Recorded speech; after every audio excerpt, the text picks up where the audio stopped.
Hello friends, welcome to my YouTube channel. Friends, we are solving the important topics related to people and uh, environment and ecology. Okay, तो environment और ecology से related जो important topics हैं उसको मैं discuss कर रहा हूँ आप लोगों से। तो उसी में जो नेक्स्ट आगे बचे हुए टॉपिक्स हैं उनको डिस्कस कर रहा हूँ। और स्टार्टिंग में जो इंट्रोडक्शन था और इसके रिगार्डिंग जो स्पेसीज़ और पॉपुलेशन इकोसिस्टम के रिगार्डिंग जो वीडियो है मैं पहले ही शेयर कर चुका हूँ। आप लोग उसके आगे इसको कनेक्ट करना। ओके, तो नेक्स्ट आपका टॉपिक है इसमें नेटलिटी। ओके, तो नेटलिटी क्या होता है? Rate at which new individual are born and added to a population under given environmental conditions. Okay, तो ये आपका नेटलिटी कहलाता है। क्लियर? तो rate at which new individuals are born and added to a population, okay, under given environmental conditions. तो ये आपका natality कहलाता है। ओके, आप देख सकते हो इकोलॉजिकल सक्सेशन, इसका मीनिंग क्या होता है? नेक्स्ट आपका है इकोलॉजिकल सक्सेशन। तो इकोलॉजिकल सक्सेशन को देखते हैं। The process by which communities of plant and animal species in an area are replaced or changed into another over a period of time। तो ये आपका इकोलॉजिकल सक्सेशन कहलाता है। ठीक है, मीन्स आप कह सकते हो एक पीढ़ी से दूसरी पीढ़ी का विकास। ओके, तो ये आपका जो इकोलॉजिकल सक्सेशन होता है वो दो स्टेजेस में होता है, प्राइमरी सक्सेशन और सेकेंडरी सक्सेशन। तो प्राइमरी को फर्स्टली लिविंग कह सकते हो और सेकेंडरी सक्सेशन को सेकेंडरी लिविंग कह सकते हैं। ठीक है, तो हम बात करते हैं प्राइमरी सक्सेशन क्या होता है। तो primary succession take place and over a bare और unoccupied areas such as rocks, outcrops, newly formed deltas etcetera. तो प्राइमरी आपका जो सक्सेशन होता है वो जो रॉक्स होती हैं या आउटक्रॉप्स या फिर न्यूली फॉर्म्ड डेल्टाज हैं वहाँ पाई जाती हैं। ठीक है, नेक्स्ट आपका है सेकेंडरी सक्सेशन। तो सेकेंडरी सक्सेशन के बारे में बात करते हैं। Development of a community after the existing community. तो एक पीढ़ी के बाद जब दूसरी पीढ़ी का विकास होता है तो वो आपकी सेकेंडरी सक्सेशन कहलाता है। Development of a community after the existing community is removed, disturbed और destroyed after ending firstly living dead. तो ये जब एक जनजाति ख़त्म होती है जैसे या फिर रिमूव की जाती है या डिस्टर्ब होती है या डिस्ट्रॉय होती है, उसके बाद जब कोई दूसरी पीढ़ी आती है तो उसको सेकेंडरी सक्सेशन बोलते हैं। ओके, आप देख सकते हो एग्रीकल्चर में पहले सरसों की खेती की गई, उसको फिर सरसों होने के बाद उसको जुताई करके दूसरी फसल बोई जाती है। तो इस चीज़ को आप कह सकते हो सेकेंडरी सक्सेशन। या फिर एक पीढ़ी जो रह रही है वो किसी कारणवश डिस्टर्ब हो गई, रिमूव हो गई या फिर डिस्ट्रॉय हो गई, उसके बाद दूसरी जो कम्युनिटी आती है तो उसको बोलते हैं सेकेंडरी सक्सेशन। ओके, इसके बाद आपका है पॉइनर कम्युनिटी। पॉइनर का मीनिंग होता है फर्स्टली। ओके, ये याद रखना, सिनोनिम कई बार आपके एसएससी या कई कॉम्पिटिटिव एग्जाम में पूछा जाता है। तो पॉइनर का मीनिंग होता है फर्स्टली। ओके, तो इसका अपोजिट क्या होगा? लास्टली। तो पॉइंटर में आप बात करते हैं community that first living they will later gate replaced by another community. तो इसको बोलते हैं पॉइनर कम्युनिटी। तो ये जो कम्युनिटी पहले रह रही है वो कम्युनिटी बाद में किसी न किसी कम्युनिटी से रिप्लेस कर दी जाती है, तो इसको बोलते हैं पॉइनर कम्युनिटी। ओके, इसके बारे में आप अच्छे से पढ़ लेना क्योंकि कई बार क्वेश्चन पूछा गया है। तो ये क्वेश्चंस जितने भी हैं सभी इंपॉर्टेंट आपके एसएससी के एग्ज़ाम के पॉइंट ऑफ व्यू से हैं। और आरआरबी एनटीपीसी का जो एग्ज़ाम होने वाला है उसमें भी काफ़ी क्वेश्चन पूछे जाते हैं। आपके एनटीए नेट, सीएसआईआर नेट और जो टीजीटी पीजीटी के एग्ज़ाम हैं या आपके टीईटीज़ के एग्ज़ाम हैं हर स्टेट में, और पीसीएस के एग्ज़ाम में भी क्वेश्चन पूछे जाते हैं पीपल एंड इन्वायरमेंट से बहुत ज़्यादा। ओके, तो इसको आप अच्छे से वाच कीजिए, अपने नोट्स में इंक्लूड कर लेना और टाइम टू टाइम रिवाइज करते रहना। देखना आपकी प्रिपरेशन बहुत अच्छी हो जाएगी और आप जो कॉम्पिटिटिव एग्जाम दे रहे हो उसमें सक्सेस हो जाओगे। ओके, तो पॉइंट कम्युनिटी के बाद आपका नेक्स्ट है क्लाइमेक्स कम्युनिटी। तो climax community the final stage of firstly तो क्लाइमेक्स का मतलब क्या होता है, लास्टली, ठीक है, याद रखना। पॉइनर का अपोजिट क्या हो जाएगा, क्लाइमेक्स। क्लियर, ये काफ़ी इंपॉर्टेंट है। तो क्लाइमेक्स कम्युनिटी के बारे में देखते हैं। The final stage of succession by the community called climax community. In reality multiple climates take place. तो रियली में बहुत सारे मल्टीपल क्लाइमेट्स टेक प्लेस करते हैं। ओके, इसके बाद आपका है सीरियल कम्युनिटी, ठीक है। सीरियल का मतलब होता है कंटिन्यूअस, ये याद रखना, नोट पॉइंट है। सीरियल कम्युनिटी में each transmissional community that is found and respect and replaced during succession is called serial community, ठीक है। तो इसका मतलब होता है एक कम्युनिटी आई, उसको दूसरी ने रिप्लेस किया, फिर वो आई, उसको रिप्लेस किया, फिर इस प्रकार से ये कंटिन्यूअस प्रोसेस चलती रहती है, इसी को बोलते हैं सीरियल कम्युनिटी। ओके, इसके बाद आपका है एलोजेनिक सक्सेशन। एलोजेनिक का मीनिंग होता है आउटसाइड। ओके, तो succession brought by outside forces is known as allogenic succession. तो ऐसा सक्सेशन जो brought outside forces is known as allogenic succession. तो ऐसा सक्सेशन जो बाहर के फोर्सेस, बाहरी कारणों से होता है, तो उसको हम एलोगेनिक सक्सेशन बोलते हैं। इसके बाद है ऑटोगेनिक सक्सेशन। तो ऑटो का मीनिंग होता है सेल्फ, इट सेल्फ। ओके, ये वर्ड याद रखना, ऑटो का मीनिंग होता है इट सेल्फ। ऑटोजेनिक सक्सेशन, खुद, अपने आप। तो succession brought by living inhabitants यानी organisms of that community itself. तो ऐसा सक्सेशन जो खुद की कम्युनिटी के द्वारा रिप्लेस किया जाता है, तो वो कहलाता है ऑटोजेनिक सक्सेशन। ओके, नेक्स्ट आपका है a secondary is relatively fast as the soil has the necessary nutrients as well as a large pool of seeds and another dormant stages of organism। Okay, तो ये secondary के बारे में है, ठीक है। इसके बाद ये इंपॉर्टेंट आपका पॉइंट है, इसको याद रखना, कई बार यूपीएससी में पूछा गया है, जीराच क्या होता है, जीराच क्या है, ठीक है। तो इसके ये आपको टर्म दिया होगा, इसके बारे में लिखना होगा ये है क्या, ठीक है। तो जीराच आपका क्या है, succession that occurs on land low moisture. तो लो मॉइस्चर में पाया जाता है, कंटेंट लाइक बेयर रॉक। तो इसका एग्जांपल क्या है, जीरोच का बेयर रॉक। तो ये सबसे बेस्ट एग्जांपल है, आप याद रखना। ये क्वेश्चन कई बार पीसीएस और यूपीएससी में पूछा गया है, ये नोट पॉइंट याद रखना फ्रेंड्स, ठीक है। नेक्स्ट आपका है हाइड्राज। हाइड्राज क्या है, तो succession that take place in a water body. तो ऐसा सक्सेशन जो वाटर बॉडी में टेक प्लेस करता है उसको हाइड्रा बोलते हैं, हाइड्राज, ठीक है। काफ़ी इंपॉर्टेंट ये भी है, कई बार पूछा गया एग्जाम में है। नेक्स्ट आपका है न्यूडेशन। न्यूडेशन क्या है, bare area without any life. ऐसा एरिया जहाँ पर कोई लाइफ ना हो उसको न्यूडेशन बोलते हैं, ठीक है। Okay,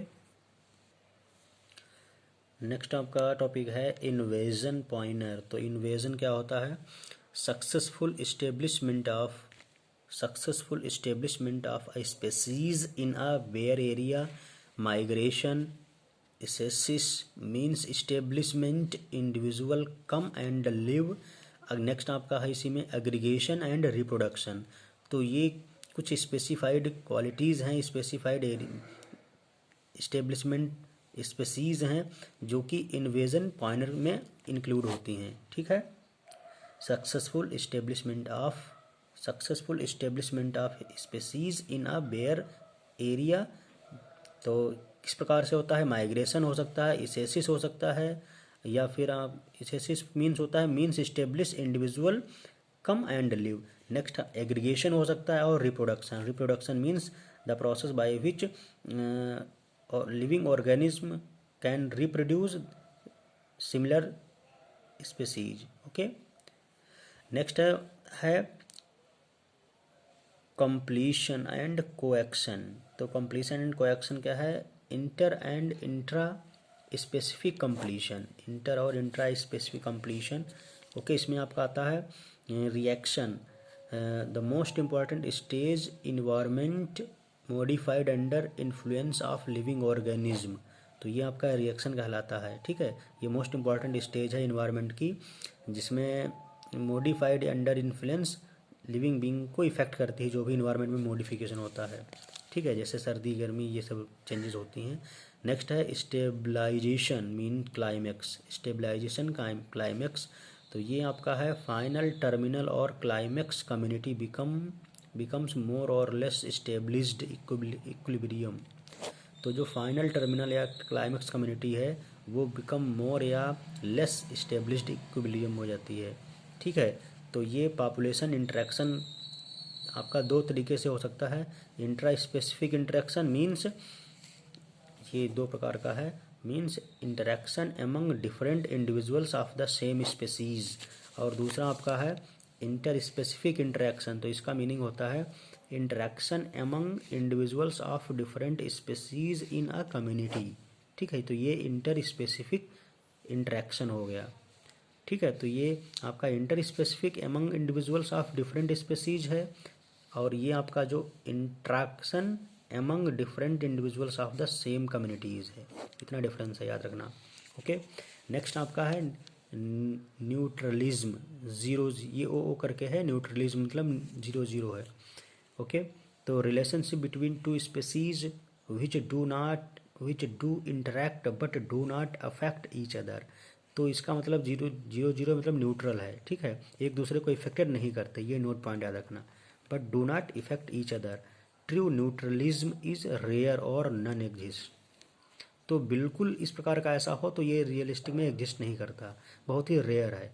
true neutralism is rare और नॉन एग्जिस्ट। तो ये आप नोट पॉइंट याद रखना, जो ट्रू न्यूट्रलिज्म है वो रेयर होता है या नॉन एग्जिस्ट होता है। ठीक है, ऐसा होता नहीं है कि दो स्पेसीज साथ साथ रह रहे हों और एक दूसरे को नुकसान ना पहुंचा रहे हों, एक दूसरे को इफेक्ट ना कर रहे हों। ठीक है, इसका ये मीनिंग है।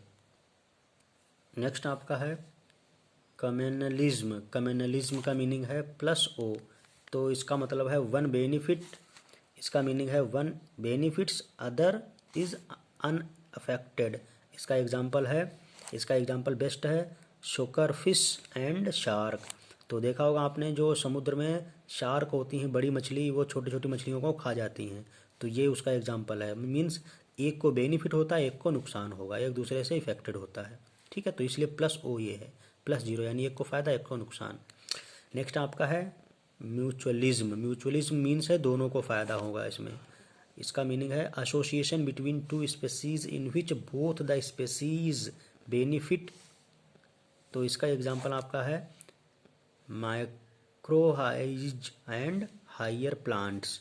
ठीक है, माइक्रोहाइज एंड आपके हायर प्लांट्स होते हैं वो क्या होता है, म्यूचुअलिज्म होता है, दोनों को बेनिफिट होता है।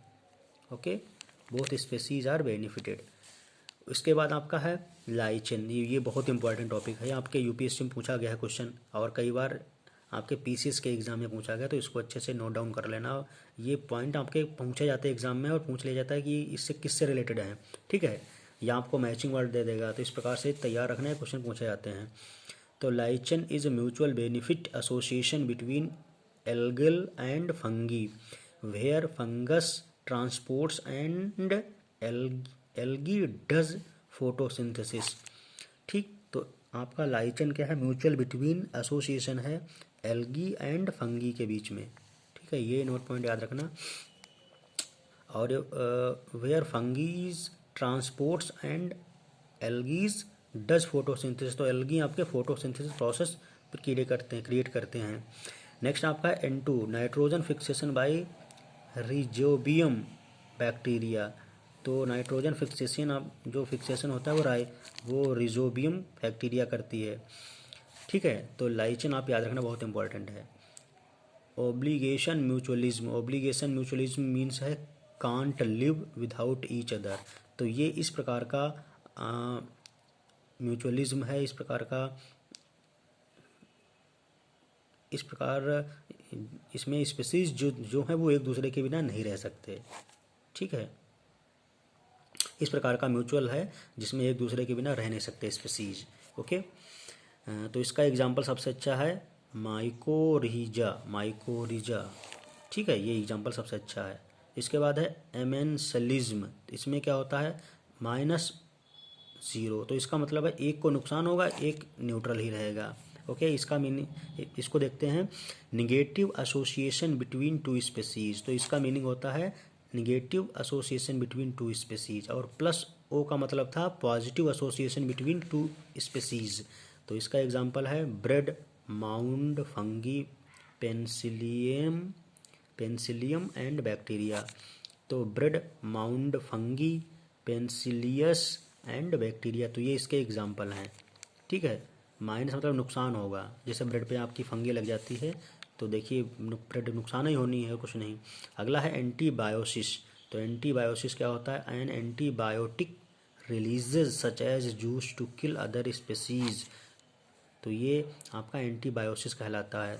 अगला है प्रीडेशन मीन्स प्लस माइनस, यानी शिकारी, इस प्रकार के जो जीव होते हैं शिकारी कहलाते हैं। Predator kills and Yeats another species called Preah. ठीक, तो प्रीडेटर जो होता है वो किल कर देता है और खाता है अनदर स्पेसीज को, जिसको प्रेई बोलते हैं। ओके, तो इसको प्लस माइनस से हम डिनोट करते हैं प्रीडेशन को। ठीक है, तो आई थिंक आपको ये समझ में आ गई होंगी चीज़ें। इससे काफ़ी इंपॉर्टेंट क्वेश्चन पूछे जाते हैं, आप इनको अच्छे से अंडरस्टैंड करके अपने नोट्स में जरूर इंक्लूड कर लेना। ठीक है, क्या वो टाइम टू टाइम रिवाइज करते रहोगे तो देखना आपके एग्जाम में जब क्वेश्चन पूछा जाएगा तो आप अच्छी तरीके से कर लोगे। ओके, नेक्स्ट आपका क्वेश्चन है डिफेंस मैकेनिज्म। तो डिफेंस मैकेनिज्म मीन्स है कलर करना या चेंज करना। ठीक है, अनटेस्ट एंड कैक्टस। ओके, तो ये इसका मीनिंग है डिफेंस मैकेनिज्म। तो इसमें आपका आता है parasitism plus minus means one species is harmed and another benefits, तो एक को फ़ायदा होगा दूसरे को नुकसान होगा, इसलिए इसका मतलब है प्लस माइनस मीन्स एक को फ़ायदा एक को नुकसान। इसका एग्जांपल है इक्टोपैरासाइट्स मॉस्किटो। ठीक है, तो देखो एक को फ़ायदा होता है एक को नुकसान होता है।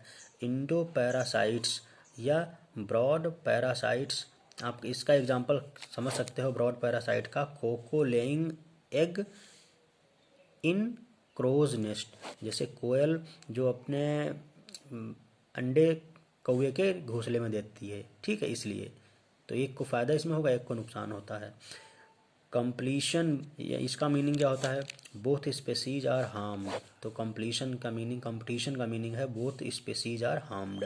ओके, इसके बाद नेक्स्ट हम देखते हैं आपका एबायोटिक नॉन लिविंग किस तरीके से, ये आपका ये सबसे यहाँ से स्टार्ट हुआ, smallest structural and functional unit of nature, ये सबसे छोटी है। तो ये कॉम्प्लेक्स इंटरेक्शन के थ्रू इंटरेक्शन होता है अबायोटिक नॉन लिविंग से, और ये बायोटिक लिविंग हैं। कॉम्प्लेक्स इंटरेक्शन इन दोनों के बीच में होके डिफरेंट चीज़ें बनती हैं। तो आपका एबायोटिक नॉन लिविंग किन चीज़ों पे कॉम्प्लेक्स इंटरेक्शन करता है, टेम्परेचर के बेसिस पे, लाइट है, वाटर है, एयर एंड सॉयल। ओके, ये सभी आपकी एबायोटिक कंपोनेंट हैं। और बायोटिक कंपोनेंट आपके इस प्रकार से smallest structural and functional unit of nature, इससे कनेक्ट करके डिफरेंट चीज़ें बनाता है। तो देखते हैं क्या क्या चीज़ें हैं। इनपुट मीन्स होता है प्रोडक्टिविटी, उसके बाद है ट्रांसफ़र ऑफ एनर्जी, उसके बाद आपका output degradation energy loss. Okay, तो ये पूरा चैनल चलता रहता है, इस प्रकार से है। अब बात करते हैं इकोटोन। तो इकोटोन बहुत इंपॉर्टेंट है, कई बार एग्जाम में पूछा गया है। तो इकोटोन क्या है, zone of junction between two और मोर डाइवर्स इकोसिस्टम, इसका एग्जांपल है मैंग्रोव फॉरेस्ट। आप कह सकते हो सुंदरवन का जो सुंदरवन है वो इसका एग्जांपल है मैंग्रोव्स का। आप देख सकते हो इकोसिस्टम 1 इकोसिस्टम 2 का जो जंक्शन है, इंटरसेक्शन पॉइंट है, ये इकोटोन कहलाता है। ठीक है, ये क्वेश्चन कई बार पीसीएस के एग्जाम में पूछा गया है, यूपीएससी में पूछा गया है। तो आपके upcoming exam RRB, NTPC, SSC, एनटीएनएट, टीजीटी, पीजीटी, इन सभी एग्जाम्स के पॉइंट ऑफ व्यू से बहुत इंपॉर्टेंट है। ठीक है, नेक्स्ट क्वेश्चन आपका है एज इफेक्ट। तो नो नंबर ऑफ, तो ये आपका है number of species of same species are increases from other species surrounding is known as edge effect. ठीक, तो number of species of same species are increased from another species surrounding, तो ये इसको as effect बोलते हैं। ठीक है, तो एज, अब बात करते हैं एज स्पेसीज क्या होती हैं। तो एज स्पेसीज क्या होती हैं, the species which increases in an ecosystem, तो वो स्पेसीज जो एक इकोसिस्टम में इंक्रीज होती हैं उनको एज स्पेसीज कहते हैं। इकोलाइन क्या होता है, ये सभी वर्ड पूछा जाते हैं एग्जाम में, इनको अच्छे से नोट डाउन कर लेना। तो इकोलाइन क्या होता है, it is the rate of genetic change that occurs in an environment due to the merging of different varieties of a plant species, तो ये आपका इकोलाइन कहलाता है। ठीक है, it is the rate of genetic change that occurs in an environment due to the merging of different varieties of plant species, तो ये आपका इकोलाइन कहलाता है। अब अगला पॉइंट आपका है इकोक्लाइन। इकोक्लाइन और इकोलाइन में डिफरेंस याद रखना, देखिए बिल्कुल स्पेलिंग सेम है, बस सी का डिफरेंस है। इकोलाइन ये है और इकोक्लाइन ये है। तो इकोक्लाइन क्या होता है, it is physical transmission between, ये क्या है, it is physical transmission, it is physical transition zone है। तो ये आपके एक फिजिकल ट्रांजिशन जोन है। It is physical transition zone between two systems. It can be thermocline, chemocline, halocline, halocline meaning होता है सैलिनिटी, और pycnocline means density variation in water, तो ये आपका इकोक्लाइन कहलाता है, मीन्स थर्मोक्लाइन या केमोक्लाइन, इस प्रकार की चीज़ें। ओके, तो ये आपका होता है it is a physical transition zone between to system, ये याद रखना आप, इम्पॉर्टेंट है। ओके, अब नेक्स्ट आपका टॉपिक इसमें आता है, इम्पॉर्टेंट है एक्वेटिक इकोसिस्टम। तो एक्वेटिक इकोसिस्टम के बारे में देखते हैं। एक्वेटिक्स आपका ecosystem lattice running fresh water, एक तो इस कैटेगरी में डिवाइडेड है, दूसरा है स्टॉप्ड वाटर, इसका एग्जांपल है वाल, वाल माने कुआं। ठीक है, तो कुएं में पाई जाने वाली घास के पौधे जो प्रजातियां हैं उसके बारे में बात करते हैं। ठीक है, ये इसमें होती हैं। तो इसमें सबसे पहले आता है ज़ीरोफाइटीज़। ज़ीरोफाइटीज़ के बारे में बात करते हैं, इसका मीनिंग होता है सुकलेंट्स। सुकलेंट्स के बारे में देखते हैं क्या है। तो सुकलेंट्स क्या है, store water in their stems and leaves turned into thorns to reduce water loss. ठीक है, तो जो लीव्स हैं वो टर्न हो जाती हैं थॉर्न्स में, पत्थरों में, टू रिड्यूस वाटर लॉस, ताकि पानी का लॉस कम हो। ओके, नेक्स्ट आपका है यूरीथर्मल। यूरीथर्मल के बारे में देखते हैं क्या है, that organisms can tolerate high low temperature. तो ऐसे ऑर्गेनिज्म जो हाई और लो टेम्परेचर को टॉलरेट कर सकें, बर्दाश्त कर सकें, वो यूरीथर्मल कहलाते हैं। जैसे डॉग यानी कुत्ता, ह्यूमन मीन्स मनुष्य, तो मनुष्य और डॉग यानी कुत्ते, इस प्रकार के जीव हैं।